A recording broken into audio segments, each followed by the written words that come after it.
Well, hello and welcome back to my channel. Tonight I have another guest who's here to talk about bipolar and her story behind it and the details that she wants to toss in there for people to gain knowledge from and you know, see if they can utilize any of the information in the podcast pertaining to the subject at hand.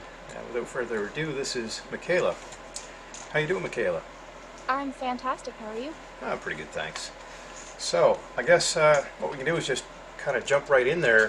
First question for you is, when was your initial dosing, or diagnosing, sorry? So I was 18 when I first got my diagnosis, but in certain parts of Canada, you can't be legally diagnosed until you're an adult. So my doctors have known I've had it since I was 11. Oh, wow, 11, eh? Yeah. Okay. Yeah, I think from what I heard before, was they didn't like to diagnose kids that young um, due to the fact that the brains were undeveloped, so it was almost too Yeah. difficult to determine if that was the actual case or if there was something else involved, right? Yeah. Yeah. Okay.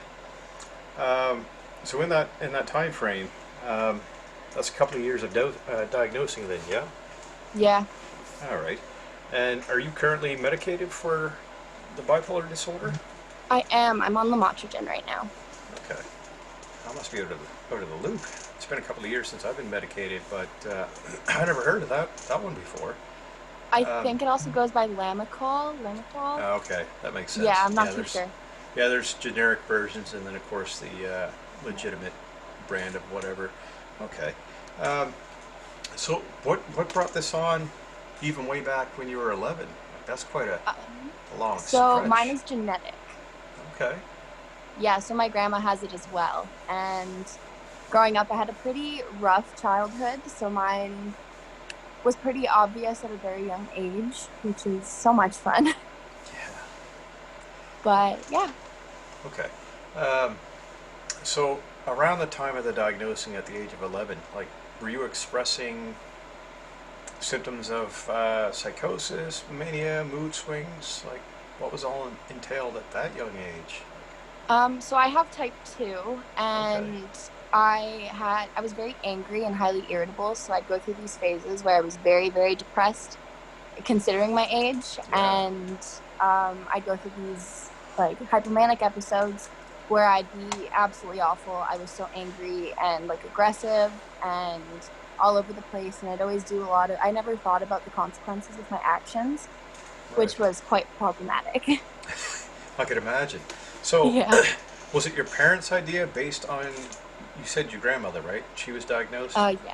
Okay. No, I was pretty vocal about how I was feeling, and compared to everybody else around me, I knew it wasn't normal, or I Okay. guess society standards of normal. Well, yeah, yeah. What is normal today anyway, right? Yeah, honestly. Yeah. But yeah, so I'm a big advocate for myself. My family didn't really believe in mental health before, Hmm. and my grandma was in denial about her diagnosis. She's never been medicated, and she's never sought out any help or treatment. So I started looking into everything super young, and then I kind of figured out what I had had at the time, and I fit the little bubble. And yeah, so Okay. yeah. And you've been managing quite well with the medication and everything Yeah, surrounding it? definitely. No. Nice, Since starting nice. meds, it's definitely helped a lot, and it's changed my life for the better because I was pretty up and down before. Well, that's it too. Trying to find the right combination, when Yeah. you're first going through this is rather tricky. And I went through a mess 20 years back, and trying to find proper medication, the right concoction to make me, I guess, stabilized. Yeah. But as I announce in every other story that I do with podcasting and even my own testimonials, it just didn't pan out for me. The health was too poor, and I just had to taper off and be done with it once and for all, Yeah. right? Yeah. Fair enough. So, the heat just kicked off. I guess it's too warm in here now. It's We're here in Nova Scotia, Canada, and it's quite chilly. I mean, it's been a milder day today, but we had a nasty snowstorm yesterday, and So did we. I'm in Alberta, so we oh, got nice. piled with snow Heck yesterday. yeah, right on. Well, it's funny that you mentioned Alberta because that's where I was actually diagnosed way back Okay. in '99, out in Calgary, eh? that's where I'm from. Wow. What are the odds, right? Small Yeah. world. Yeah, that's pretty cool. Yeah, I was out in a psychiatric ward there for like 4.5 months before they could figure out what was going on with me. Oh, wow. Yeah, I mean, I think too a lot of the diagnosings coming out and about is a lot to do with suppression of Yeah. emotional instabilities from growing up and just those traumas surrounding it. You know, just keep pushing them down in hopes that things will go away, but it doesn't. Never does. Yeah. No, it gets worse. And um, I remember being kind of resentful towards the doctors. I thought there was another way to get around this rather than to being doped up. Because, when I Yeah. went in there, man, I was quite aggressive with the team, um, the medical team, and had it out with some of the security guards. Like, went to fight with them and shit. Yeah. Right? Relatable. Yeah, and they held me down and injected me with some like potent sedatives, and I was out for several days, like Oh, zombie wow. state. And I felt like I didn't do anything wrong, but when you're in that psychosis state, that mentality is just from a different world, and Yeah. Your normal is nobody else's normal, so they'll never pretty understand much, where you're at. yeah, exactly. So, what do you see your projection, in the future with all this? Are you going to try to stay with the course of medication and see how that rides out, or? To be determined, honestly, because I am so young. We're seeing where it goes. Because I definitely, in the future, I'd like to open a like safe space for people with bipolar Nice. and a bunch of different mental illnesses. So I'm hoping at some point I can get off my meds and be stable enough on my own with my own like brain, working with myself, doing a lot of meditation and being very self-aware. Nice. I like it. Yeah, I'm all over that because I meditate on the daily and read, steadily on self-awareness and yeah, being present and just accepting things for what they are and just rolling with it. Um, yeah, when you're creating a strenuous pattern of living and resisting like crazy, that's when things, start to build up, and eventually you're gonna slam into a wall, and things are gonna crumble. yeah. So, I yeah, I definitely say, Self-awareness is key. yeah, big time, right? Um, I mentioned in the other podcast there too, hour and a quarter, hour and a half that I put out for myself every morning. Because without it, I feel like I'm off centered. Not Yeah. not like going what I call Chicken Louie, like half in the nut house. It's just I don't feel like I'm at my best if I don't, you know, put that time out and the energy and just focus on it. Like qigong and meditation, you can't top that, man. Or even Yeah. yoga to go with that. Um, Yeah. but that's great, seeing how you're quite young and you're already, kind of circulating this way of living and making it a routine for yourself. That's kudos, man, to you. Like, holy. Thanks. Yeah, back in my years, it was nothing. It was just go along with it, shut your mouth, and try to do the The best you can. taboo. Yeah, big time, right? Yeah. And I'll keep saying this in every podcast. That's my mission, just to spread awareness and have a safe haven area, a space where people can come onto the platform, discuss their stories, and knowing they're not going to be judged, ridiculed, and belittled. Um, Yeah. I mean, everybody listening wants to be educated, so. well, that's it. And I don't know about yourself, but when I was digging for information way back when, it was simply, some YouTube videos that were with some trained professionals who were saying, this is in Describing it. symptoms. Yeah, more or less. Like, Yeah. okay, so what can I do with that? That's textbook Yeah. shit. I need to actually relate to individuals who've gone through this, Yeah. you know? And in the Peter Lougheed Center in Calgary, where I was, I only, connected with one individual that resonated with the same idea and principles, but we always had the same thing in common. Bipolar 2, I know you guys don't go through your psychosis mode where you're like really manic and go to Yeah. yeah, right? But the rest of us with Bipolar 1 came to this um, part in our life while going through the mania that we thought we might have been, like Jesus or the son of Jesus, and we're here trying to save the rest of the human race. Yeah. But I don't know. It's it's still a lot to speculate on. There's some science behind things and research. As far as I'm concerned, they're wrong every 10 years anyway. you know, Yeah, They'll no, go, they yeah, go ahead, sorry. they go into research with closed eyes and then generalize everybody, but everybody's mental illness is different and it's all Yeah, stemming from somewhere else. Like it's never the same for anybody. no, So, that's right. And they've done comparisons with twins, living in the same environment, and they're coming out with different stories, even though they've seen the same things. They have different ideas, opinions about it, emotional connections to it, and so forth. So, we might be diagnosed the same or on that spectrum, but there's so many variabilities involved with the individuals who see it through their own lenses, so to speak, yeah. right? Um, but it's definitely a great platform to learn from everyone else's viewpoints too, and I'm gaining knowledge from it as well. I love to hear these stories of people, micromanaging their disorders, and whether it's medication or not, or in conjunction with other things. That's a bonus, right? Yeah. Yeah. So, all right. So you mentioned your grandmother. Has she been has she been diagnosed since, or was it just speculation and you guys like how'd that come to be, anyways, or how was that brought to light? So my grandma, as like when she was younger and stuff, when she had my mom, she was very, very unstable. And so she ended up leaving my grandpa and ended up in the psych ward. And so they gave her a diagnosis then. But then after she was let out, she's in like denial. So she refuses her diagnosis, even though it's been like medically diagnosed. And she does not seek any treatment. She just kind of lives with it. And she's the worst case scenario for not getting help. Oh So wow. since I've grown up looking at her like that, I was very adamant on like Okay. getting my stuff put together and getting things figured out and trying to find my like way to help myself pretty much. Well, that makes sense. And again, hats off to you. That's quite commendable. Thanks. Because a lot of people would still have that, ideology. And I don't want to have to deal with this. It's not me. It's we always think that we have a painted picture of how we look and present ourselves to everyone around us, but they've always got a clearer view of who you are. You know. Yeah, the outside perspective. Well, yeah, because we're always thinking, oh, we're great people and put ourselves on pedestals because no one wants to shit on themselves too often, right?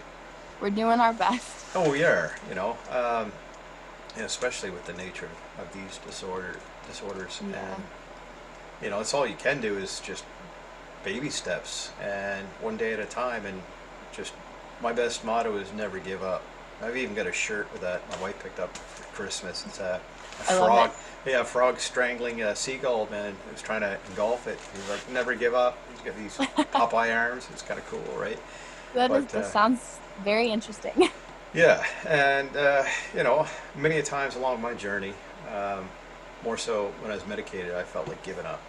Um, I think just because of the internal turmoil with Draining. organs. Well, yeah, the organs were shutting down and everything else, and I couldn't tolerate it. But you know, I said before in different podcasts, don't ever go off drugs unless you can taper under the supervision of a licensed psychiatrist, right? Yeah. I've never done it before on my own. I was always too worried about that. I wanted to Yeah. remain compliant because of the fear factor and the stories that you've probably heard from other people or just in general. Yeah. You know, The horror stories. Yeah. yeah, right. The place that you never want to go back to. For me, in the manic stage, it was just like a bloody nightmare, and I couldn't see myself going through it again and actually surviving it. Right? It's Yeah. No. quite horrific, but I feel that. No, I went through a phase where when I was 16, I think that's definitely my most extreme manic episode. And it completely turned my life around. It was so bad. And, I'm glad that I have that to look back on. But, yeah, I know, what my worst case scenario is, so I don't have to worry about, I'm so nice. mindful now about everything that I'll never get to that state again. Right on, man. Well, that's good on you, Mikaela. Thank you. Well, definitely. So, before the diagnosing, I mean, I know you mentioned it was genetically altering too. Those things do get passed down. But Was there anything that might have triggered it early? I mean, 11 seems really bloody young. I'm just trying to wrap my Yeah. noodle around that one, right? And going, wow. Yeah, no, I was definitely a very young case for sure. But so in bipolar 2 or even bipolar 1, there's certain signs and symptoms and stuff when you're younger. So being extremely gifted at a young age and very good with languages is another sign, which I learned recently, which I thought was really interesting. So I had a bunch of like the early symptoms for that. But I grew up with my mom having stage 4 breast cancer. So she got Oh, diagnosed when I was 7. okay. Sorry to hear And that. that's all right. Yeah. But so I feel like that could have probably been my turning point Makes because I was sense. pretty angry about that. Makes sense. Um, yeah, I could definitely see that being, something that could kick it into high gear. Yeah. The emotional instability of your environment really, it's almost like firecrackers going off, right? Yeah. Oh, Um, yeah. I actually thought when I lost my brother here, we're going on 6 years now, um, I was just, well, no, I was still medicated, but I was going through my motions of trying to get off it with a proper Yeah. tapering, and I thought, and so, the rest of the family was in a nervous state too, thinking, "Oh shit, he just lost his brother. He's going to go off the deep end. He's going to be Yeah. rehospitalized and have to go through that torment again." Luckily, I didn't. But Yeah. um, I think that self care and just digging deep and doing your shadow work and what you need to do to keep yourself afloat is key here. Um, Absolutely. Yeah. yeah, I've wrote it different times in the bipolar group there about medications are great, but if you just think that you can rely on that as a happy drug to get you through it, you're fooling yourself, right? Yeah. No, you have to reflect on yourself and be very self aware, Big time. and you can't just hide those with meds. It'll never be the solution. You have No. to incorporate other things to help you with the meds. It's never Yep. just a here you go, problem Yeah. solved. Right. Well, I mentioned to other ones too that that's what I got in the end. Um, Mhm. I had a way about it, like when I go see counselors, therapists, and people alike. It was just more or less like, well, who's in charge here, man? Because I had so much knowledge and understanding it and the ways that they operate that I could mimic their style. They're like, Yeah. well, what the hell? How about I just write you a script and send you on your way? You're doing quite well, Yeah. anyways, right? Get out of here. But little did they know, man, I was suffering immensely, and yeah, I don't know. I've kind of I kind of look at the healthcare system in a different light than most. Um, So do I. Western medicine is, yeah, it right. doesn't fix everything. They're No, very one sided and it's very black and white for them. it is, and I don't know what the reasoning is behind that.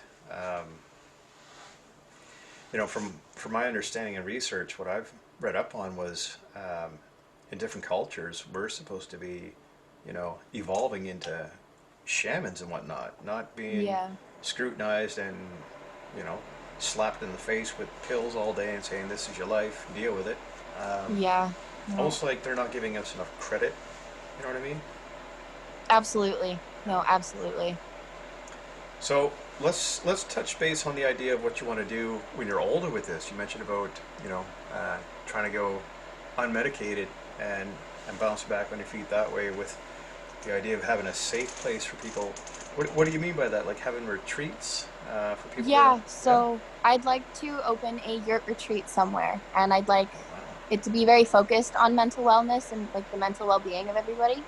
Okay. So I'd like to have like yoga and like people who specialize in like how do I explain this? Um, People who know what they're talking about and they understand like all points of mental illness Hmm. and some like counselors and all of that kind of stuff. And like I'm a Reiki energy healer. I have my master's, so I'd like to What? incorporate that in some way and Serious? just have a very Holy safe shit. space for everybody who's struggling for sure. Yeah.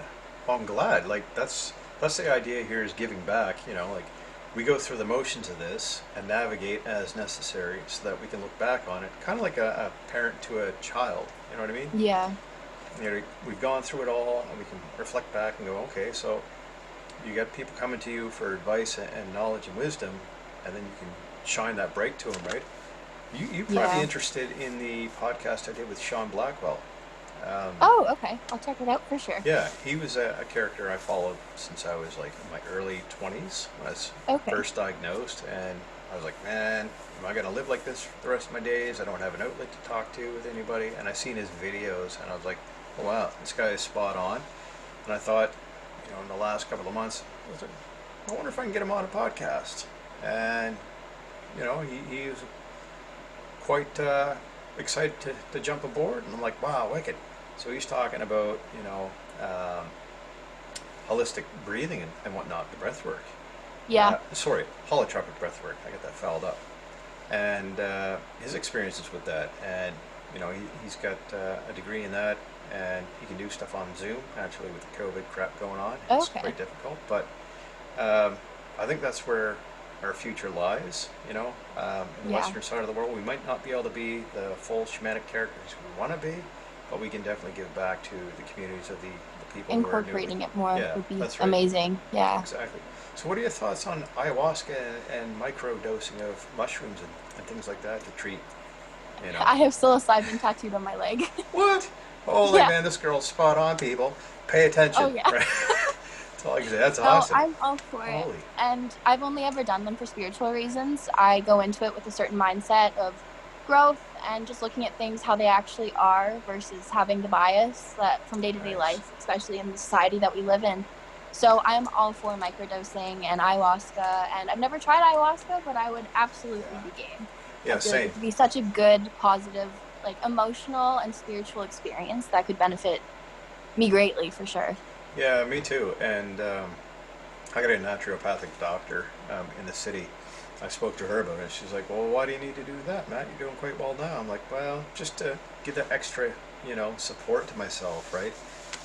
Gabor Mate's a doctor in BC that actually um, does these ayahuasca retreats amongst other people too. But that was my initial idea before COVID came along, that I was going to Hmm. venture off to BC or wherever he's holding the retreats and just give it a shot, take a buddy down with, and see how it Yeah. goes, right?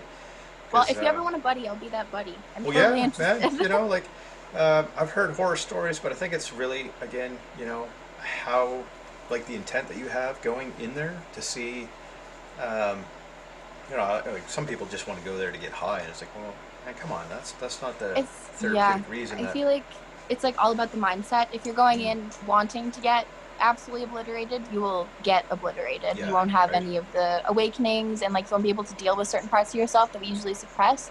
But Yeah, if you go in that's right. very open-minded and willing to experience everything, I feel like that's when it's the most Yeah, beneficial. I agree 100%.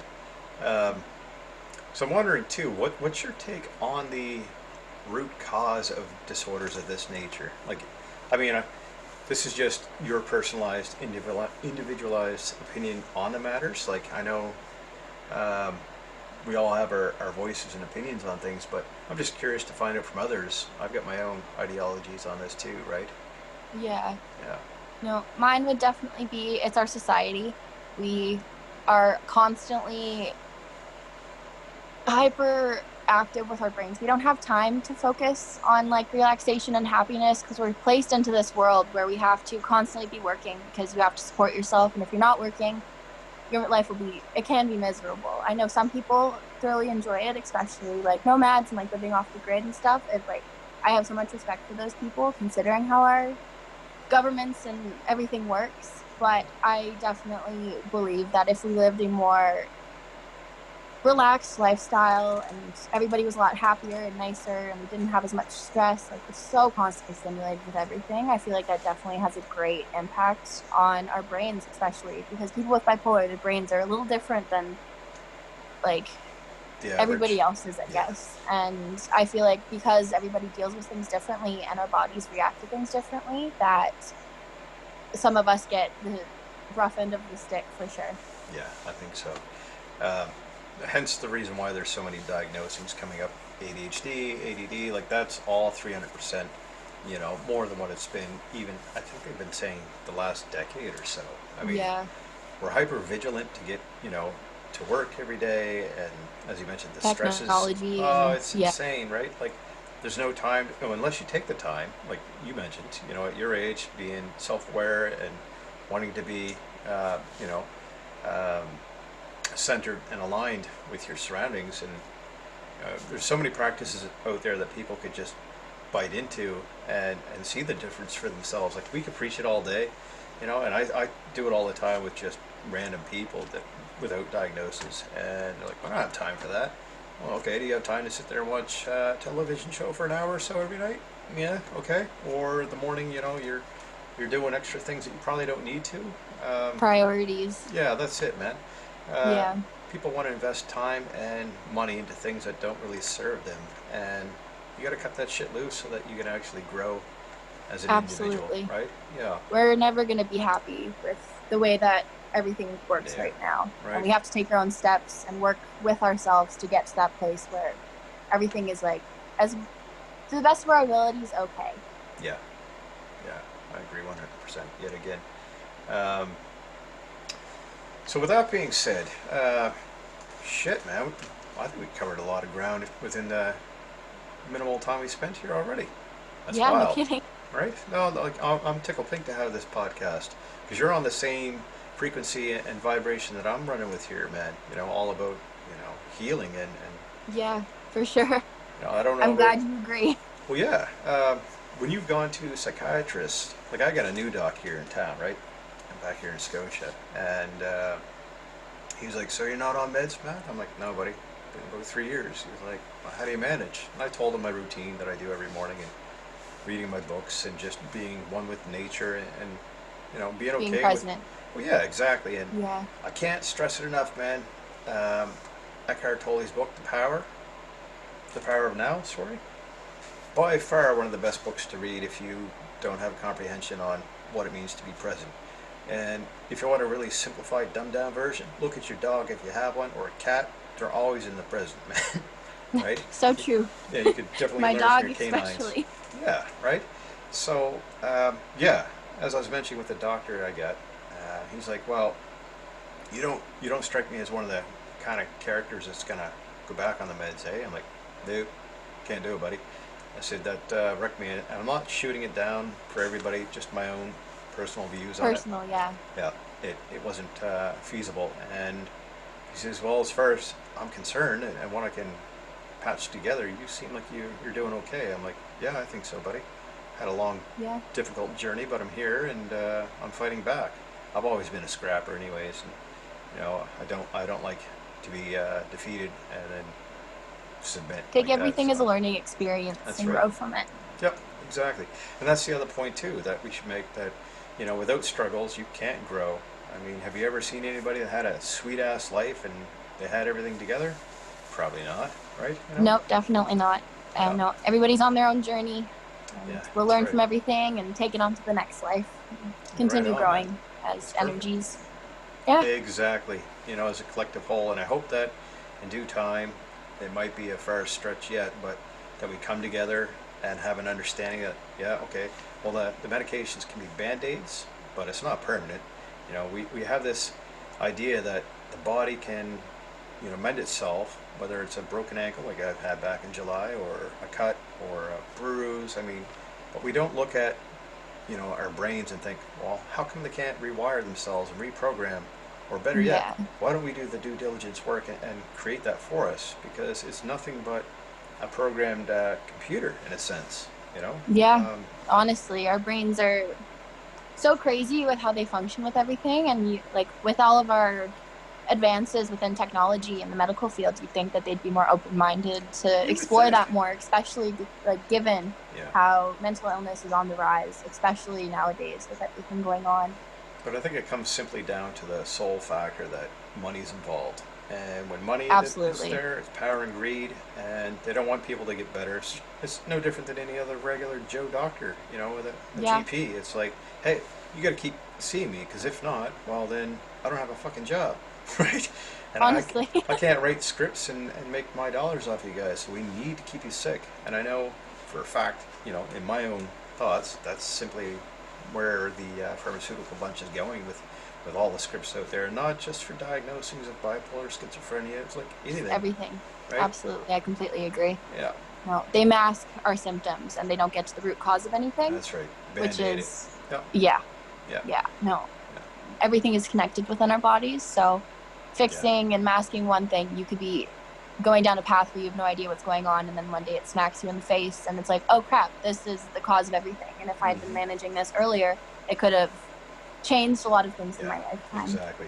But at the same time, I mean, a lot of us, myself included, had to go down that rabbit hole of torment and you know, those nasty ordeals in order to get where I am today. Because I've got a belligerent attitude myself, right?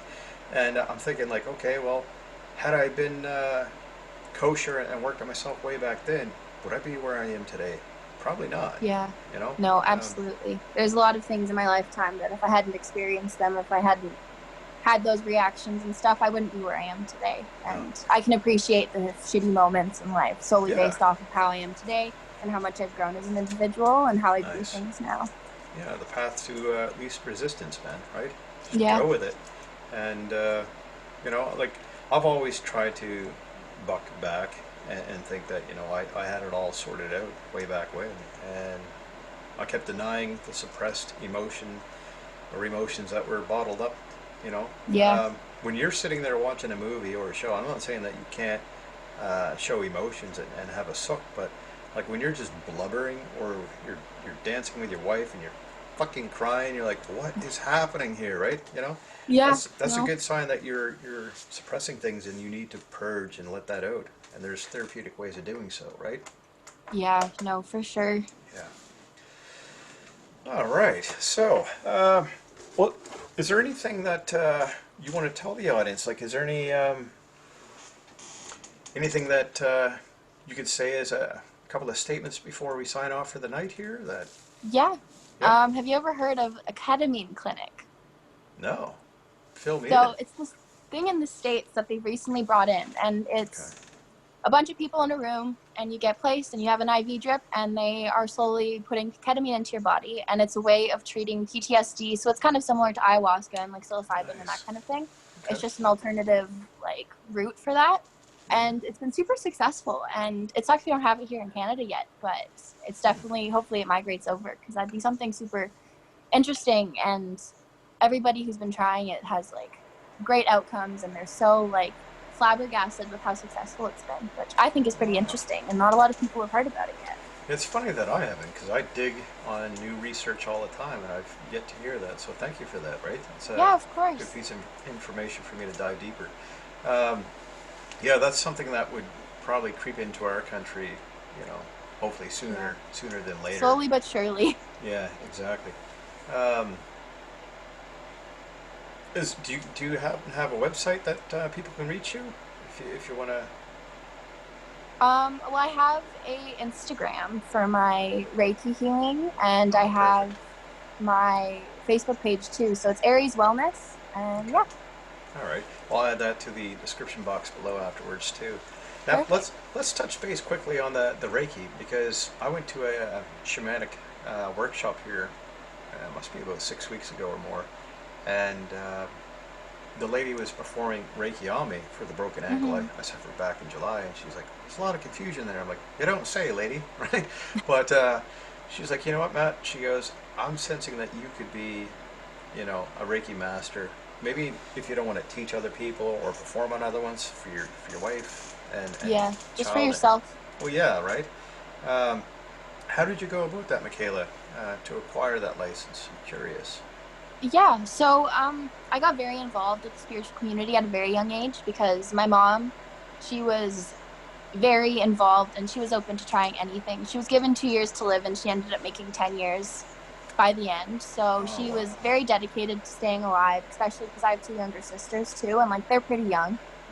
And so she like fully grabbed me and pulled me into everything because of my mental illness, and she figured it could help a lot. So I started off slowly. I was in the mental hospital, and as soon as I got out, I started apprenticing under this girl who used to treat my mom, and then she helped me learn a lot of things. And then from then, I completely spun and like deep dove into spirituality and like whole wellness and energy and crystals and all that kind of stuff. Awesome. And then I kept doing the courses. I made a lot of friends. I have my whole own business surrounding it, so I definitely have enjoyed it. And I specialize with terminal cancer patients because I've had so much experience with it. Man, so Yeah. So You're a it's heavy definitely hitter, interesting. right? Yeah. Yeah. I didn't expect that. You know, like I said, well, you never know what the individual is going to bring to the table. That's why I always say when people are asking, like, what are we going to talk about? Like, well, whatever you want to talk about, what you've We'll see learned. where it goes, Yeah, where it exactly. flows. That flow state, you just kind of trickle on and just let it be, right? Yeah. That's awesome. But Okay, yeah, so definitely pursue it. yeah, For definitely. sure. You give me very good vibes, and I feel like Right on, given man. your point of view on a lot of things, it will resonate with you as far as I can tell. Smooth, right? Well, I look forward Yeah. to you know, diving into something of that nature too, and taking off because um, I don't feel like my purpose. I'm a landscaper, right? And it's great. You're out Okay. there in nature and get your hands in Yeah. soil and stuff, but I feel like I'm here to do more than just serve people in that manner. Um, you know, especially when you go through some heavy shit on your own, it's nice to give back to communities. And Yeah. again, the No. whole purpose of this platform, right? You know, to help others and to receive information that will help me and likewise. So, Yeah. No, I would awesome. definitely look into that. It's Yeah. a very fulfilling job, and you feel because of bipolar, it can be so draining sometimes Yeah. to just even deal with yourself. But being Hmm. around the space where people need your help and you can give them that help, it is very rewarding. Yeah. And I find it's very good for just mental health and being aware, and you're more open-minded, especially when you get into that kind of stuff, which Hmm. should be amazing given bipolar disorder and all of Well, yeah. its And handy little knickknacks. well, that's right. And I don't like using the word empath, but that's, you know, with the territory surrounding this illness, we can't help but be very empathetic towards others. Um, And we're perceptive well, yeah, too. exactly, right. The best example, you know, to help others is coming from a place that we've come from. Um, you know, whether it's bipolar 1, 2, schizophrenia, whatever it may be. Um, I really enjoy talking to people who've had disorders and diagnosing labels, if you will, um, and collaborate ideas and thoughts together, right? Yeah. It's pretty cool. No, it So is cool. Yeah.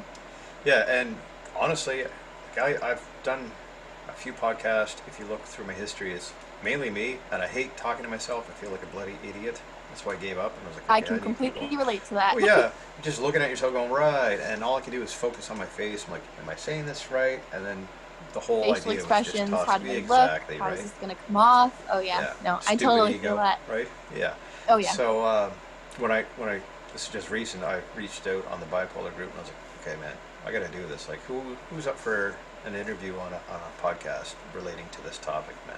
And there was just such an abundance of people reaching out, and I was like, oh, this is cool. This is my little niche now for helping others and myself. So I'll roll with that. Yeah. But I'll definitely look into the Reiki. And what was the other thing again with the IV drops? You said what was that title? Ketamine clinic.